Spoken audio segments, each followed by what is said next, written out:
Thanks for coming out today. If I could say a word or two about the sheltered workshop that Marc Boyd just finished speaking of. When I came home in 2009, I came home to an environment that was intensely difficult for a returning citizen to get a job, and I also had a 18-year gap on my resume, which is a little much to overcome. And I looked for a job for about 4 or 5 months. I was in a halfway house situation, and I couldn't find anything that was suitable for me to do, and the halfway house was getting very exasperated with me because I wanted a job that was going to help me to lay a foundation for my future. And they want me to go to work at McDonald's or anywhere so that they could get that 25% that they charge you out of your pay. So it got to be in December. I came home in October, and my counselor at halfway house told me that if I didn't have a job by January 1st, they was going to send me back to prison, which I thought was crazy. I had just spent 18 years in prison, and you're going to send me back because I don't have a job, yet I'm out every day looking for a job. So through the mayor's office of reentry, they sent me to Goodwill Industry, and my first job was in that sheltered workshop. And so many people talk about mass incarceration, talk about reentry, talk about what should be done for returning citizens. But Goodwill Industries does far more than that. They give you a job. So when you come out of that halfway house, you go there, you work, you learn good work habits, and more importantly, you can cash a check. I can't tell you how good it felt the first time I got my check and I went to the bank and gave it to the teller and I cashed that check. And that's the foundation of starting a new life, being able to create a financial stream for yourself, for your family, and start to build on that foundation. While I was at Goodwill, they not only employed me, but they paid for me to take courses. I went to the Good Shepherd mediation program, and I went to LaSalle University, and they paid for me to be a trained mediator, which immensely helped me as I moved forward. And they supported everything that I did. When I had job interviews, they would let me go early. They supported. And so once I found a job and I moved on, I remained a part of the Goodwill Industries family because they are sincerely concerned with returning citizens coming home, building a foundation, and then moving on to bigger and better things. And so I'd like to thank Marc and Goodwill Industries for the wonderful work that they do on behalf of returning citizens.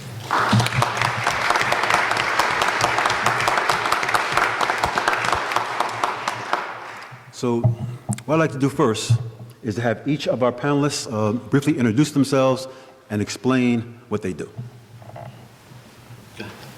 I'm Baird Brown. I'm the lawyer. And I'm honored to be here with all of you. It's just that I need to be closer. I'm honored to be here with all of you because it's impressive and wonderful that we're all in this together. In my day job, I am an energy lawyer who works on energy and sustainability issues, renewable energy and energy efficiency. In my other life, I work with a program at called the Energy Coordinating Agency, which is both a training and low-income weatherization and organization, and also with Fairhill, which is listed here, which is down at 9th and Indiana,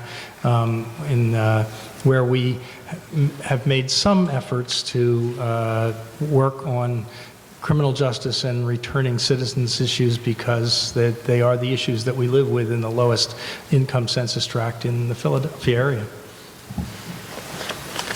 Andrew? Is this on? Good. My name's Andrew Anderson. I'm the current executive director at Friends Rehabilitation Program. It's a Quaker developer and manager of various kinds of special needs housing.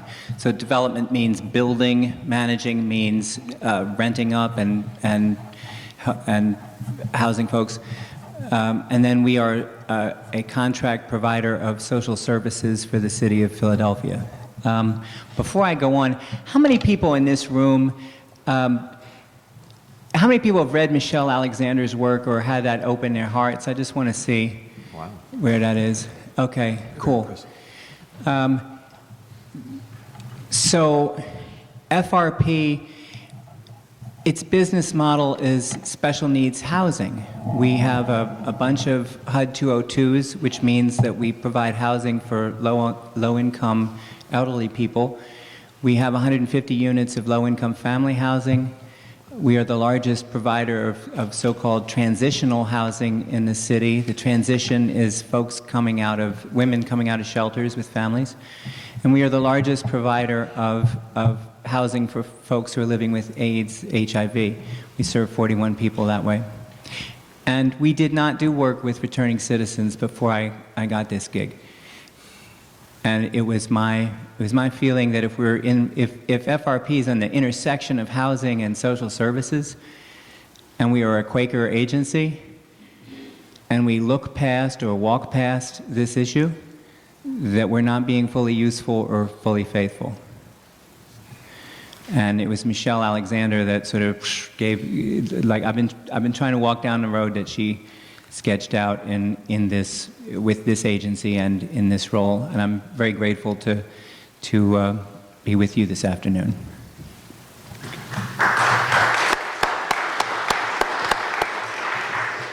I'm Marc Kramer. I'm a serial entrepreneur. I have a marketing communications business and a couple other ventures that I'm involved in. I taught 10 years at the Wharton School of Business, 6 years at Drexel, a year and a half at Temple University. I wanted to start Change the Hustle, and I didn't give it its name. Jondhi and Reuben Jones, who are my partners in this, actually gave it its name, but it was originally called, had a different name. But the reason I wanted to start this was that I moved to Philadelphia 2 years ago. I lived in Chester County. I grew up in Coatesville.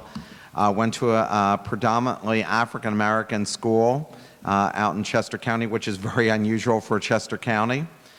And I felt that you can't talk about a problem without jumping in and coming up with a solution. And my belief is that entrepreneurship is the solution because you can create your own jobs. I found in my own career, even though I went to undergrad and I had a degree in journalism and I have a master's in management from Penn State, that I was essentially unbelievably unemployable. And everywhere I would go to, people would say, well, you've got writing skills, but you don't have math or computer science skills, or you think too much out of the box and we want people just to do what we want them to do. And so literally I applied to like 250 companies from my hometown to Philadelphia and couldn't get a job. So I ended up creating my own jobs. I would start my own businesses, create those, and I've been doing that for my entire adult life. And so my feeling was if we could go and show people how to develop a business plan, how business works, and then try to connect them with people who could invest money and mentor them, that we create opportunities, especially in the inner city. I think it's laughable. And I run the Angel Venture Fair, which is the largest gathering of angel investors.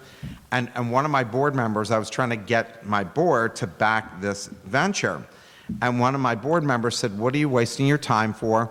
Why don't you just teach them how to go on a job interview, dress properly so they could get a job at McDonald's? And I'm like, are you freaking kidding me?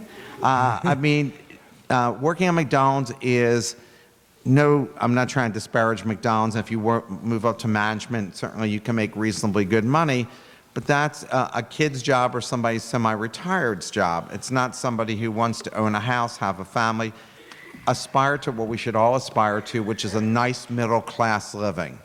Because to be beyond that requires so many hours that you're never really home, and below that you're struggling so bad that you're fighting with each other and wondering how you're going to go and survive. So my feeling is that if we can help people leverage their skills, whatever they may be, find the right opportunity for them, get behind them and get them started, that you'll start seeing the amount of crime and people going into prison drop over time, as opposed to where we are now, which is drowning.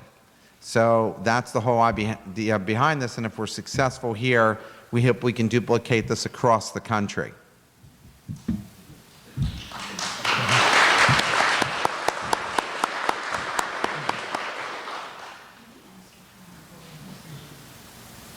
Brian Moore coming. So during the course of the day, we are going to speak about many different aspects of employment. In our breakout sessions, we're going to talk about economic security, judicial equity, punitive practices, restorative justice, employment, entrepreneurship, and alternatives to incarceration. But our main focus right now is employment. Our main focus is jobs. So to our panel, what can be done to stimulate employment in the city of Philadelphia and surrounding counties for returning citizens? Well, to put together the three pieces of that I just mentioned about my background, it seems to me that one of the things that Goodwill does, it's not the only thing by any manner means, is use the purchasing power of the community to fund some of the jobs. They sell in the stores in the community the goods that they are given, and that helps support the jobs. They need you to speak up. Yeah. So what I was saying is that Goodwill uses the purchasing power of the community to support the jobs that they create in part. One of the places where the community has purchasing power, even in the lowest of income communities here, is that they're buying heat and energy for their homes. And one of the things about fixing homes to make them more energy efficient and have better heating and eventually have solar power and other kinds of clean power is that they pay for themselves. So you can use the purchasing power of people who have comparatively little to nonetheless pay for improvements that not only make improvements for the community, but also bring jobs. And the Energy Coordinating Agency, which I talked to you about, has a training program which is working with low-income citizens and with returning citizens to train them for all kinds of jobs in the from being energy auditors to being the folks who go in with the insulation and the new windows and so forth and fix houses. And those things in my sort of day job part of things, I'm doing pooled energy efficiency financing. We're taking a lot of different projects and putting them together and financing them. Those are for state agencies and for big folks. But the state treasurer, with whom I'm working on the big jobs, has also been doing around the state sort of low and moderate income, ordinary home energy efficiency improvements and refinancing that, and started a national program called WHEEL, Warehouse for Energy Efficiency Loans, in which they're actually packaging up those loans and selling them to big banks and things like that. So the financing can be there, and the trick here is to build, put all those pieces together. Put the job training with the people who can reach out to the homes, with the financing. You're going to have to bring the utilities into it. The utilities have programs that they're required to spend 5% of their so-called Act 129 money on low-income communities. They fought off doing real changes, but they can do it. And there's a bunch of other programs. I won't go into the numbers and names, but there's a way to put this all together and bring both the community up by its bootstraps and bring in jobs. So let the record read that Baird is a lawyer, he's a bond lawyer, and he's using his powers for good, right?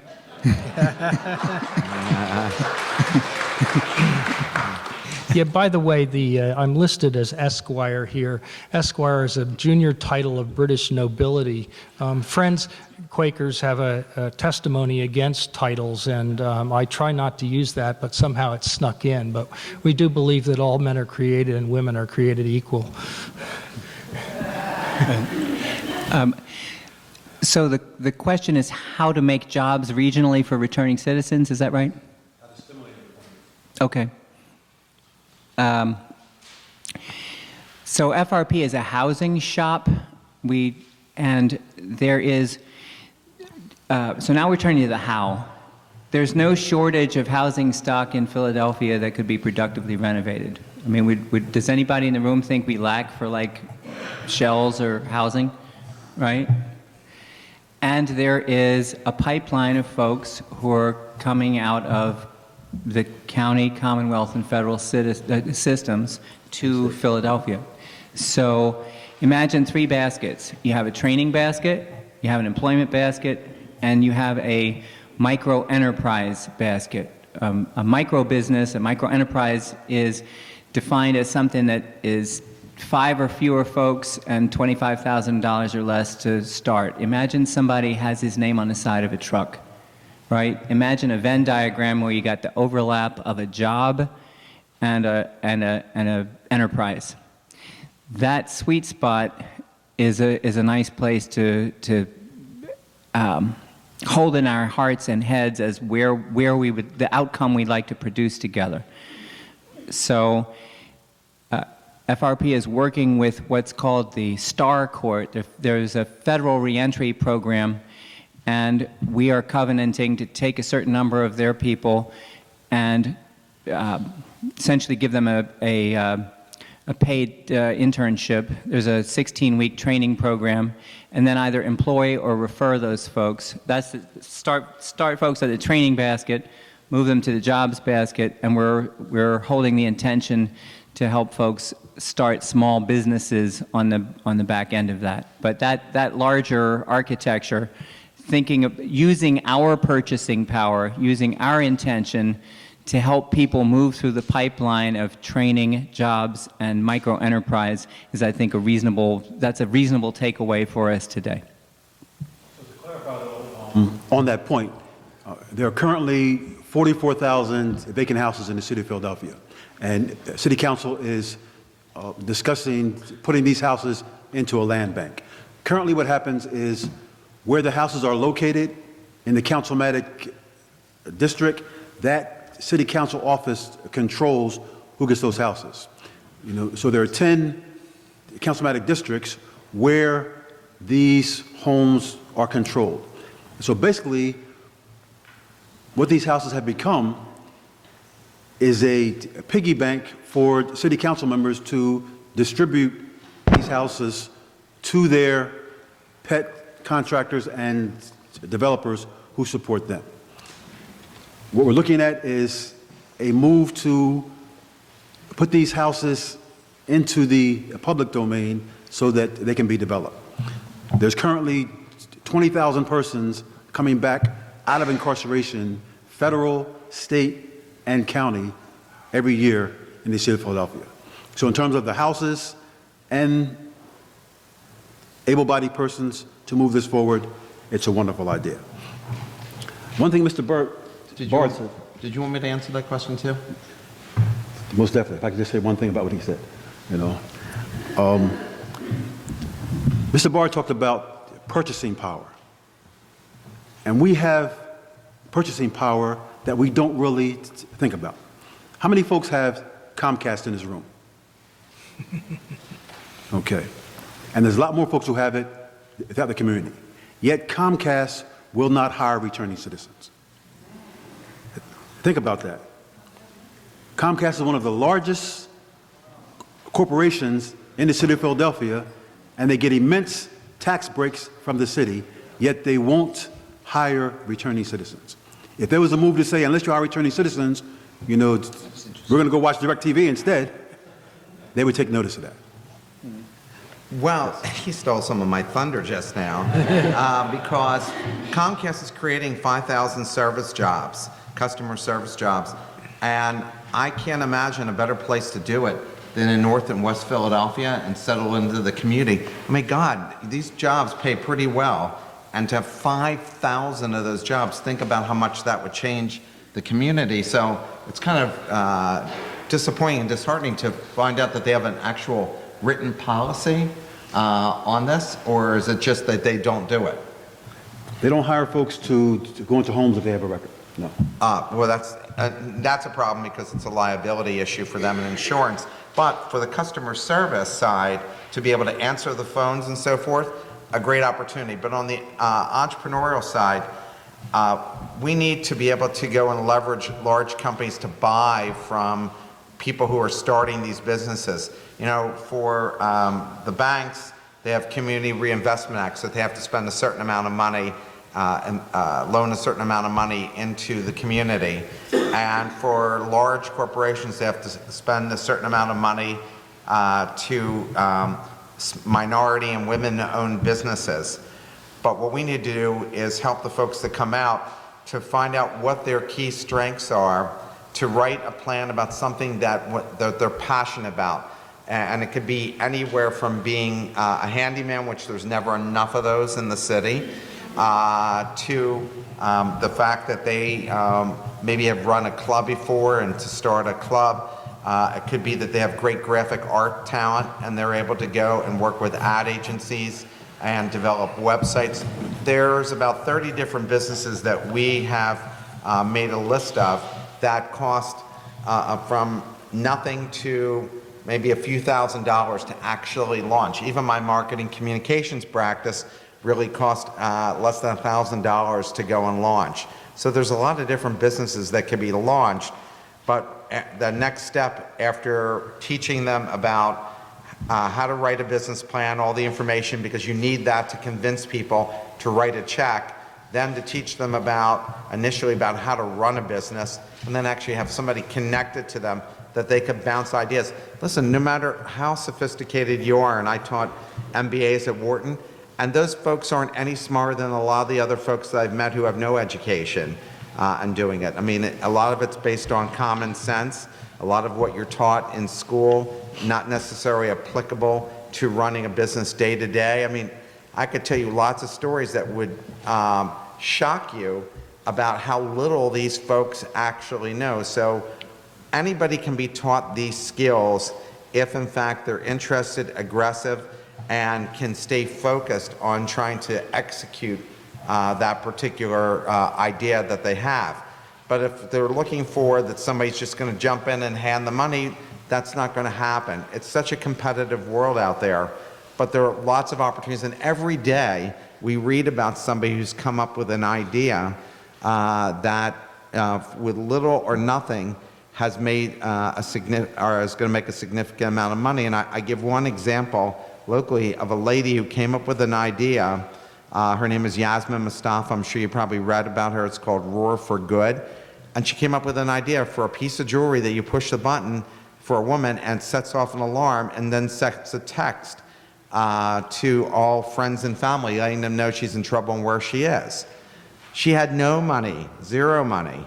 She came up with an idea, talked to people. Some people put money in. Now she just did a crowdfunding, and she's raised over $250,000 in 30 days. Just the idea. The actual device is not even there.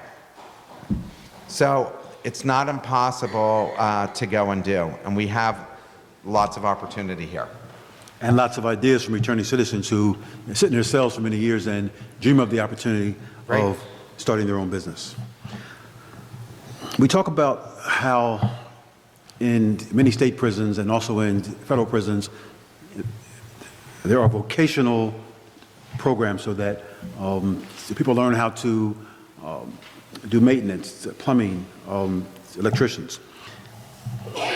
In our CAMI meetings, Marietta has verbally, hit me in the back of the head with a brick over and over about the unions, because her thing is we have to get unions involved in recognizing the skills of returning citizens and welcoming returning citizens into apprenticeships. So on that line, how can we stimulate that sort of activity? You talk about the unions? Union apprenticeship. Yes, sorry, my union guys here, I'm just really shocked.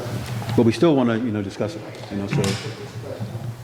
I'm You not guys have an any expert ideas? in that area. Yeah, I can't tell you that I'm the right person to help. It strikes me that one of the things that's true at the Energy Coordinating Agency is that they work with the kinds of businesses that Andrew was talking about. When you're doing low-income weatherization, they work with folks who have 4 employees, and who've started up and they've got 1 truck and 4 people. And a lot of those aren't union, at least not at first. Sooner or later, maybe they will be. Working out the relationships between the union folks and the folks who are starting at the ground is a big important thing, and it's something we got to focus on.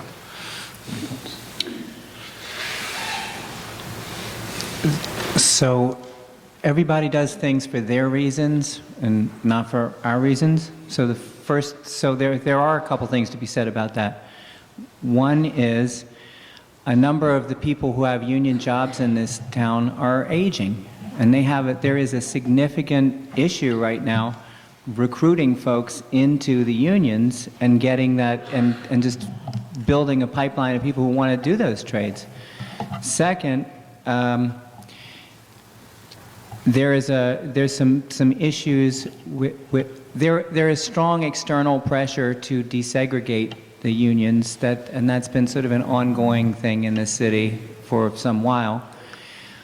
It may be that the returning citizen it may be that those two issues can be folded into each other, and that in coming up with some robust program to open the doors to returning citizens, that also helps with getting the people who are hassling them off their backs, because they've carried out those purposes, because it could be it's one thing and not two things.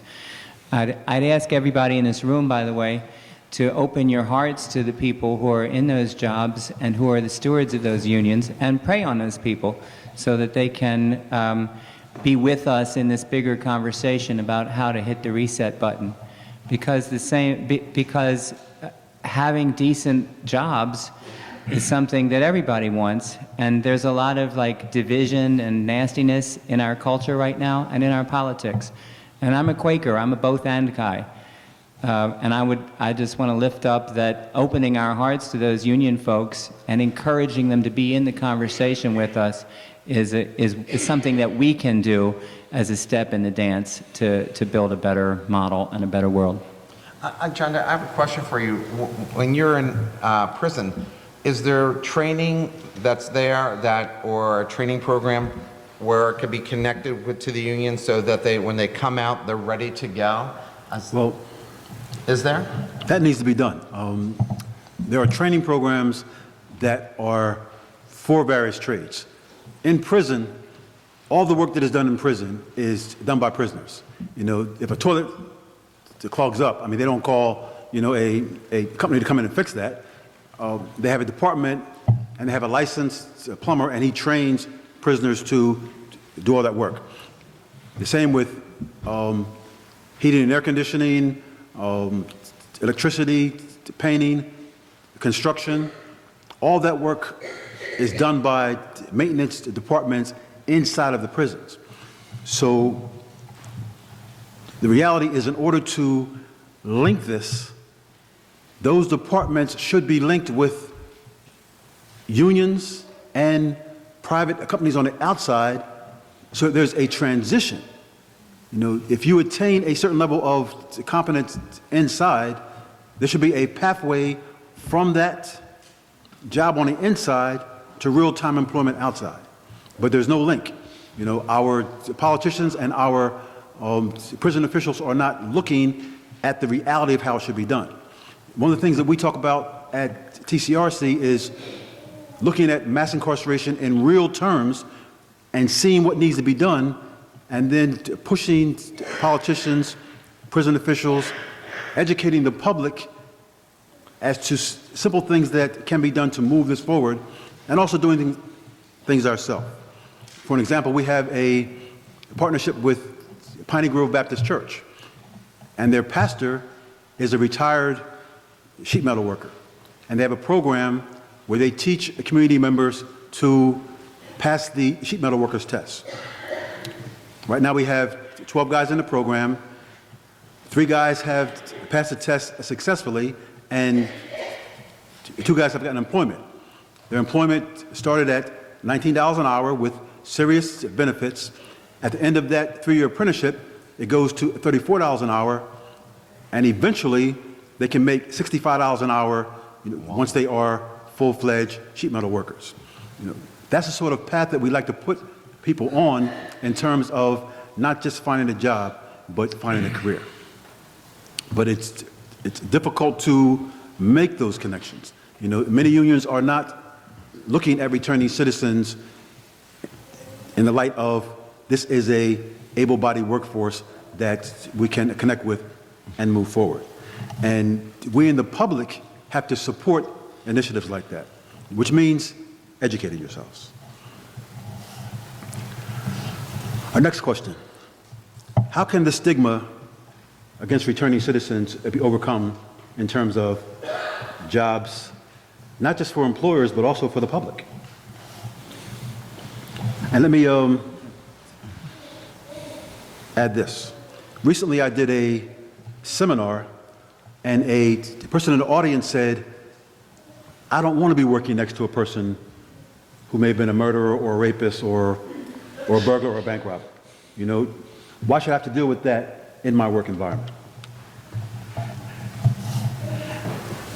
Well, first of all, you're more likely to be working next to someone who, smokes some dope, and probably that goes for everybody in the room. So if you don't like to work with each other, then, it's probably not, those aren't the folks that we're mostly talking about here.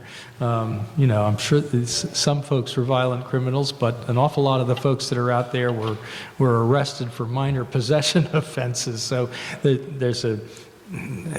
there's a lot of rethinking. I mean, we say we're the land of the free and the home of the brave, but we want to build a wall around the country, and we're scared of Syrian refugees whose problems we've made worse.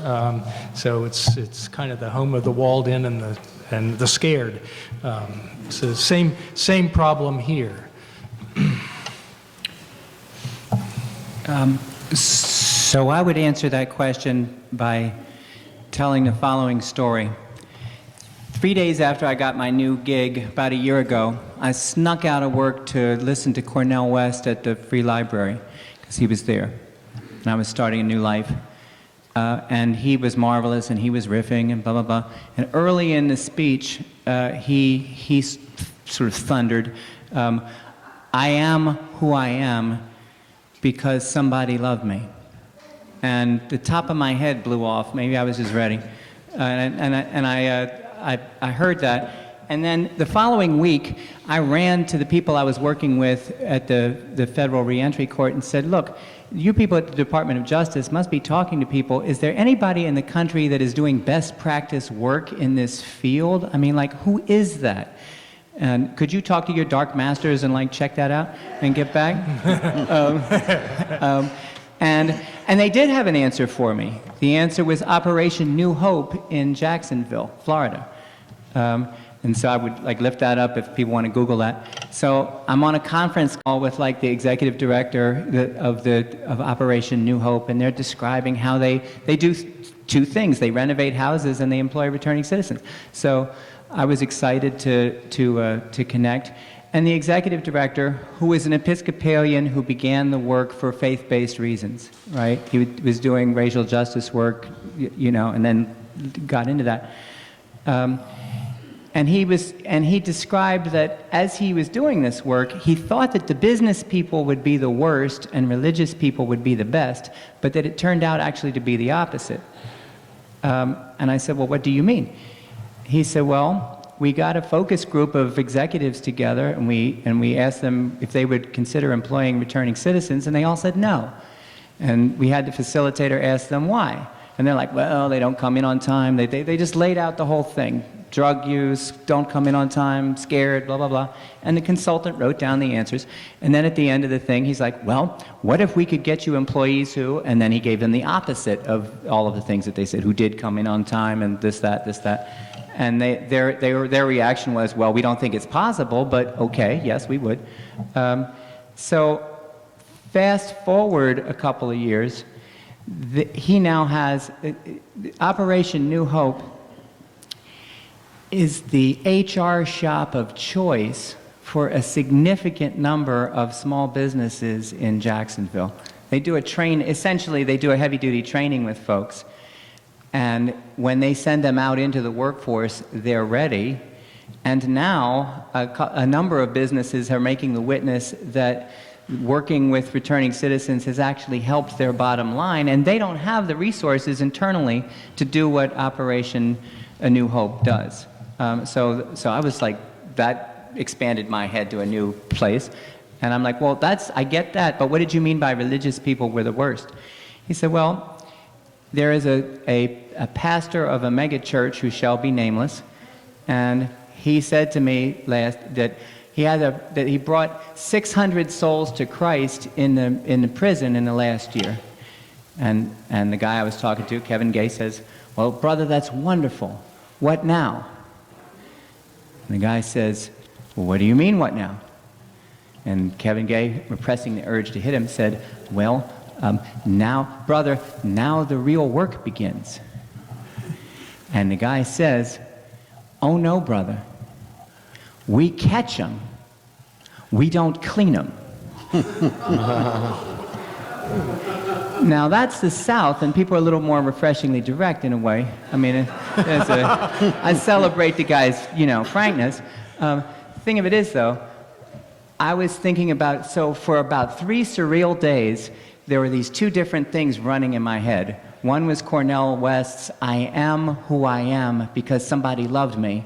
And then this other guy, oh no, brother, we catch him, we don't clean him. And these both things were in my head for 3 days.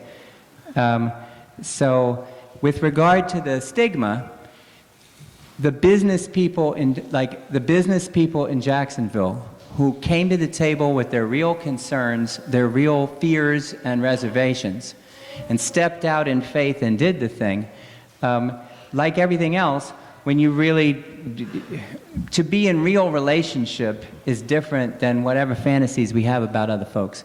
And unless we can get those real relationships established, we're not going to move past the stigma because that's a hostile fantasy. But again, I would lift up for folks, if you're looking for a best practice, do Google Operation New Hope, check out what they do. And John, that's what I got on the stigma thing. Yes. What about modeling after Homeboy Industries? Yes, I was going to mention that. You want to speak on Homeboy? What's that? Want to speak on Homeboy Industries? Well, I mean, I only know from reading about, I read the book by Father, what's the father's name? Father Doyle, which is super impressive, and they employ 1,000 people. Yes. And he started, making bread was one of the businesses, but they keep launching new entrepreneurial ventures and keep employing. Now, not everybody cuts the grade, not everybody turns out to be, a Disney movie, but they get enough of them in there that they're able to really produce, and now companies are hiring them away, and some of them are starting their own businesses. So I kind of think that is one model, and the other thing is, I think once you've served your time for whatever that may be, it should be forgotten. I mean, you've already paid your debt to society, and shouldn't be something that you continue to pay for forever. And I think I've read that maybe it's the Obama administration wants to stop having that on applications, that people have to fill that out. Box, yeah. Because otherwise, if we're being honest with ourselves, who's going to say, oh, sure, that sounds good. I'd love to have a rapist work for me, or somebody who's robbed places or whatever. So I think that it's a very tricky question. And just like, for Comcast issue is if one thing happens, the lawsuits are going to be endless, and everybody is going to be hammering Comcast about what that is. So you have to figure out, where do you slot them in that they could still make reasonably good money and have a future, but doesn't put them in a way that compromises the company, because there are all these other folks who the company is responsible for. So I think there's, it's figuring out what that balance is. But certainly a model like Homeboy Industries, which I was very interested in when I was writing the plan for this, I think is a good model for us to look at. Yes, Homeboy Industries is a wonderful example of an organization that started out small with a bakery, and then as finances move forward, they expanded to other things like, T-shirts and other enterprises, and now they're a major employer in that area, and also a trainer of returning citizens so they can move forward and do other things. Mark, what about bonding programs? I'm sorry? Bonding programs for returning citizens. What do you mean by bonding program? Like one of the things that employers look at is the liability of having someone in their organization who has a record. State or federal bonding, so that there would be a insurance to pay out if there was a problem. Explain that a little bit so the audience knows. Yes. Bonding is if, say for example, you have an employee and he has a certain responsibility, you might bond him for, $15,000, $20,000, $25,000, so that the liability for whatever happens is then not borne by the employer, but borne by the state bonding institution or the insurance company that they buy the bond from. So my feeling on that is, and I don't really know a lot about that, but just on the surface, is that probably the cities and states need to form their own pools, because I'm imagining that from a corporate perspective, look, insurance, it's another form of insurance. The whole idea of insurance is there's a perceived high risk, but the chance of it ever happening is almost non-existent, and that's where the money is made in the insurance industry. So probably there has to be pools set up in order to do this by local, state, and federal government in order to back that until you show that there's a record that the risk is perceived high, but the chances of it happening are very low. Yes. Yeah, that's exactly right. It's an insurance product. It comes from insurance companies.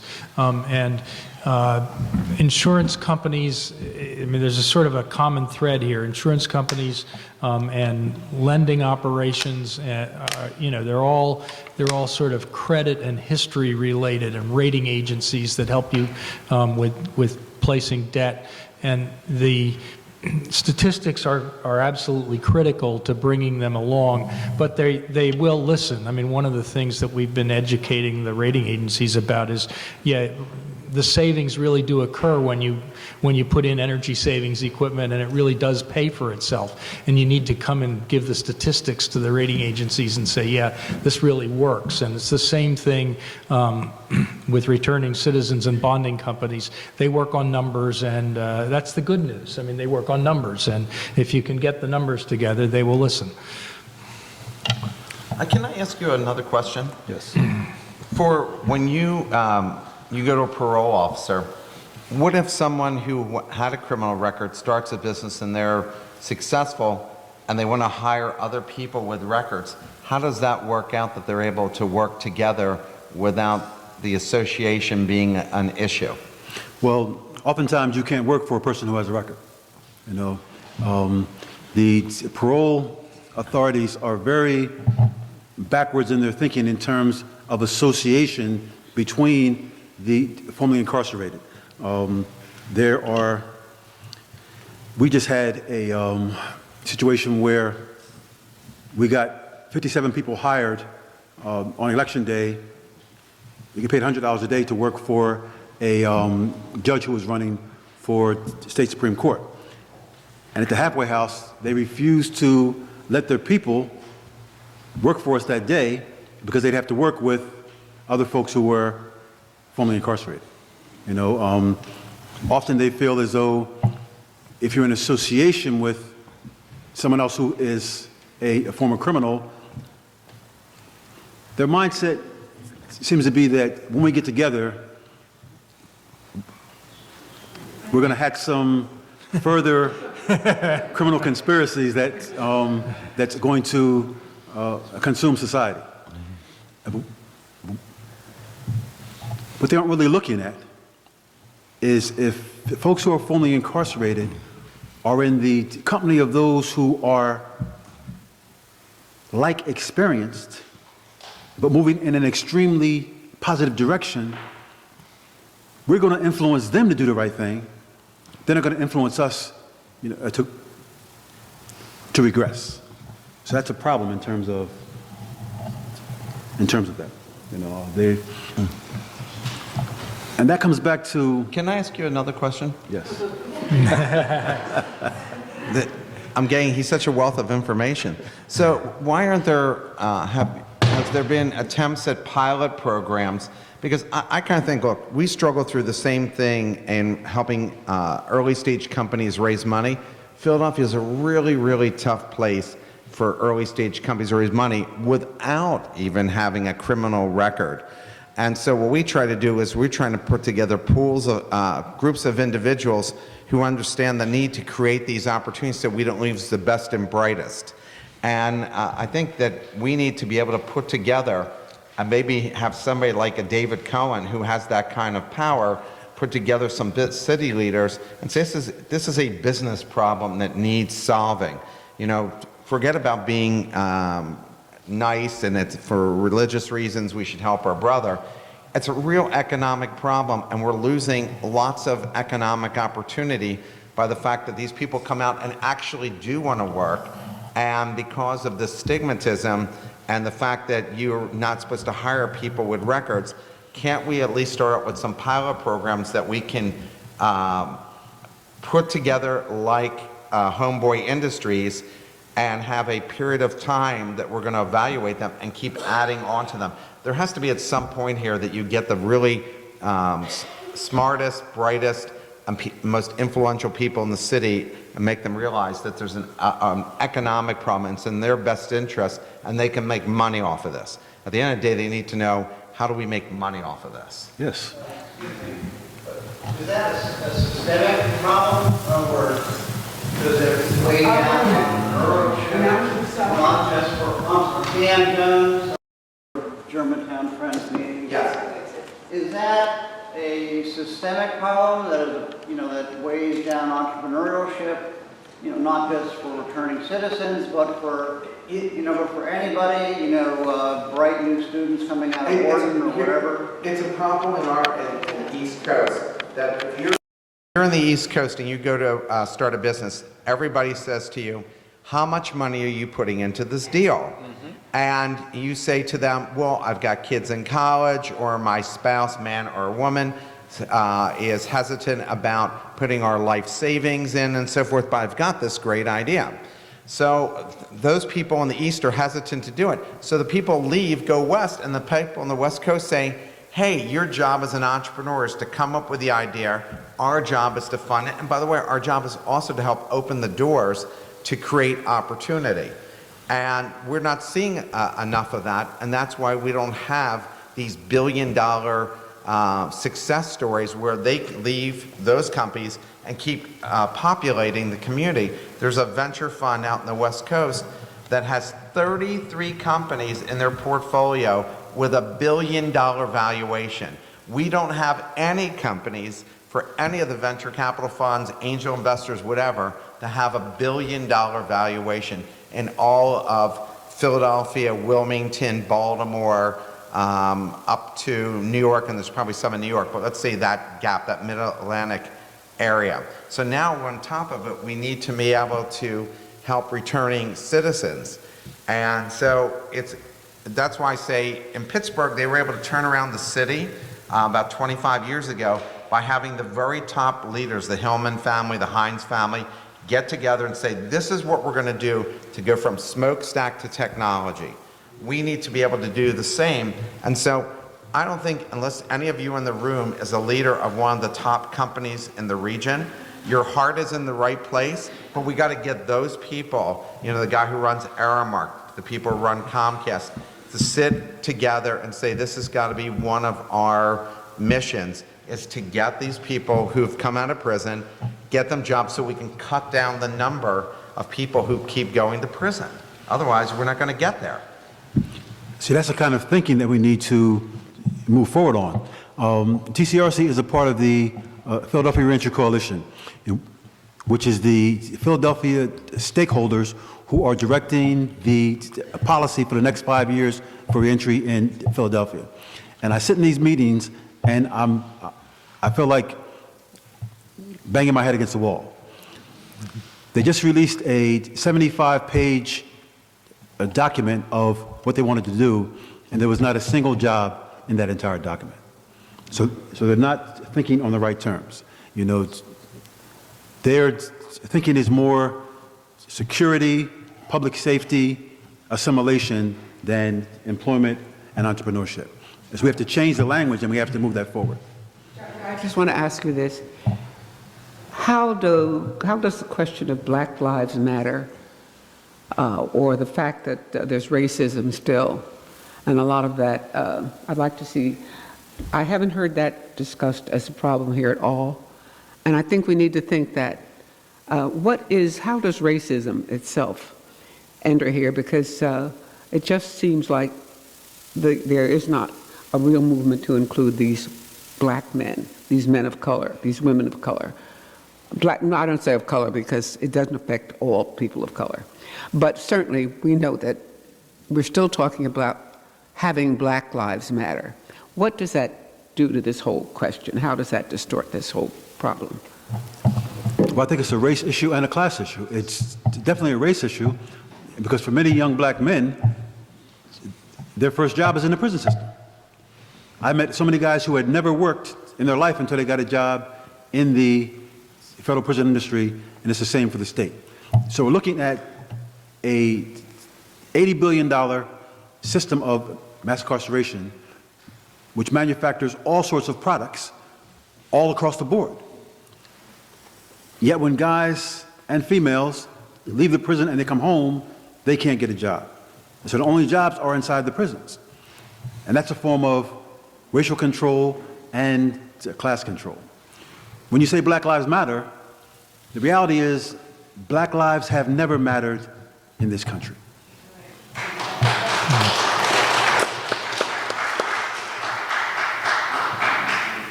So we need to change the narrative. We need to tell our own stories. You know, there have been more constructive ideas to move us forward from Marc's keynote address to this panel than I've heard in 6-7 months from the Philadelphia Reentry Coalition. And yet it's difficult for me to get African Americans who are returning citizens to come to the meetings and to raise their voice. If we want to change conditions, one, you have to have a seat at the table. You have to take that opportunity to say, this is what's necessary. Last week I went down to Washington to speak before the Friends Committee on National Legislation. And while I was in town, I took the opportunity to go and speak to Senator Bob Casey's staff, Shaka Fattah's staff, Cory Booker's staff, and Bob Brady's staff, to let them know what we're doing here and what needs to be done. We regularly go to Harrisburg to speak to folks there. Unless we are willing to put in the work, we cannot successfully struggle against mass incarceration. It is not only a $80 billion business, it's a 24/7 business. But we're doing it on a shoestring budget with volunteers and a few paid staff. We have to look at, if we are going to successfully challenge mass incarceration, we have to finance it and we have to support it. Yes? Quick correction. Homeboy Industries in Los Angeles. Yeah. By a Jesuit priest, Father Gregory Boyle, not Doyle. I'm thinking of Doyle and Campbell. Yeah. Thank you.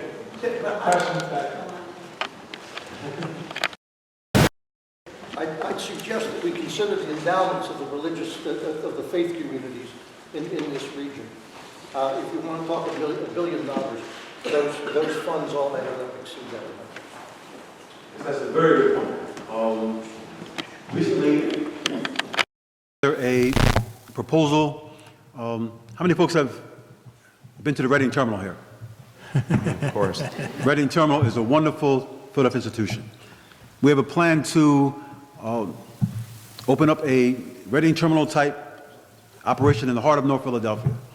And I've written a proposal asking Philadelphia Yearly Meeting to invest $3.5 million in that proposal. And that sort of investment by a religious body would send a serious signal and say, we're not just talking about mass incarceration, we are going to fund a community project that will not only bring jobs to the community, but needed food, nutrition, and create a foundation for a lifestyle for returning citizens. And that's what needs to be done. Yes. Hi, a lot of you mentioned about alternative housing. Has anybody contacted NRG in New Jersey about maybe doing some work with them? NRG is I'm very familiar with NRG. I work with folks from them on a week-out basis. I'm not sure what the suggestion is, but they're undergoing some corporate rethinking right now and dividing themselves into two pieces, and I'm not sure that they're excited to, that they're moving in new directions just at the moment, but they have been one of the aggressive folks who are trying to put power in the hands of energy consumers. Yeah, solar is one of them, but there are many others, or Solar City, and I just want to make a comment. When President Obama first ran for office, and I went to a fundraiser in the suburbs by a black entrepreneur named Jerry Johnson, and there must have been about 500 people there, and I would say 80% of them were in the tent. Yes, in the tent, right? Yeah, Jerry's. So there was I couldn't believe how much black wealth there was, because you just don't see it. And I wondered to myself, I'm Jewish, and every ethnic community, like there's tons of anti-Semitism, I just deal with it, it's just the way it is. But the Indian culture, they get together, they put money behind it. The Asian culture, they get together, put money behind it. When I was a kid, every synagogue had its own internal bank because you couldn't borrow money. Even as in my generation, you could not borrow money, so you had to group together and pull this money together. So what I don't see enough of, or I just don't even see it, in the black community, where we have a lot of amazingly, because you were at that event, amazingly successful black business owners, professionals, and so forth. And I'm amazed that I've seen, like, there was a African venture capital fund, not investing in Africa, but African-run venture fund, and they weren't investing in any African-American businesses. They were getting a chunk of money from pension funds, but they weren't investing back in the businesses. And for Change the Hustle, when I go out and talk to black entrepreneurs, say, oh, it's a great idea, and I say, I'd like to do a video interview with you, have you as a mentor and so forth, I get resistance about that. It's if they want to disassociate, like I've gotten out of there, but you can't just get out. You've got to come and take your hand and pull the next person out and the next person, or people just drowning. They're not being able to get the support that they need. So I kind of think that there needs to be a kind of a stepping up from folks who have been very successful and forming these angel pools of financing and helping get these companies started and using their expertise and context to help them. Bank, right? Yes. This gentleman has been asking to speak. Did you want to say something? Yes, good afternoon. My name is Bill Cobb. I am the founder of Redeem. Redeem's mission is to eliminate systemic employment discrimination practices aimed at people living with arrests and convictions. I served 6.5 years for robbery, kidnapping, criminal conspiracy, and violation of the Uniform Farmers Act. I've been hired and fired over half a dozen times in the last 15 years. I managed a telemarketing company with 1,500 employees, generated $160,000 a year while still in a halfway house, and today I am currently non-traditionally employed. I have the pleasure of being in an organization where people who have been in conflict with the criminal justice system are moving into leadership roles so that we can produce the outcomes that all of your hearts are moving towards. So as I listen to you ask questions, and as I listen to experts facilitate what we believe or what the narrative's it needs adjusting. Each of us is greater than the worst thing that we have ever done. So I am not an inmate. I am not an ex-con. I am not someone who needs training. I'm someone who needs opportunity. There are no exceptional people. None. Just people who are provided with exceptional opportunity. So I'm not asking for something because I'm any less deserving or any less capable than anyone else. If you bring me to the starting line and I am allowed to leave at the same time as everyone else, when the gun goes off, allow me to run my race. God made you, He made me. What is the problem? So in attempting to offer suggestions for what we can do and how you can help us, I just reflect on the most powerful political organization in the world today, which is the LGBTQ community. And I remember when they were afraid to come out into the closet, but now they step into a room and they say, I'm gay, and everyone shuts up and says nothing. Because your ability to say something may impair your livelihood. I don't know why we're going to ask for anything when there are estimated 65 to 100 million of us. The solutions are within us. Our experiences have taught us we need help in our voices being elevated. We need you to amplify our efforts. The people closest to the solution are certainly closest to the problem. Okay, I think we're going to have to end it. Jondhi, it's now time for us to go on to our next phase. Nancy, did you want to talk about that? Thank you very much to our panel and to our moderator, Jondhi Harrell. And we will be carrying on this conversation. I think we got some wonderful ideas here. And now Nancy Anderson is going to send us to our panels.